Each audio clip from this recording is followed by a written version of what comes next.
You know, hindi daw siya nakakita ng baboy na Ano ito, nag-ano na kami, nagchika-chika 15. na kami. Tapos the next day, yung isang baboy na Si Milita ang sobrang ganda, oh. Pamangkin ko Milita! nagkaroon. Hello, that's Pamangkin ko Tita nagkaroon. Gemma and Nagkaroon Tita sa ano, Milita and sa Flor. baboy.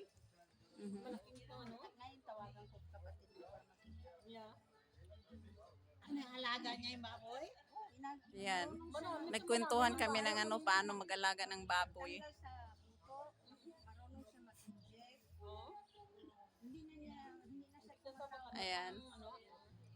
Ganito kami dito pag mag-ano, mag Doon mga tayo na pala sang ano, ang tayo na sang baboy.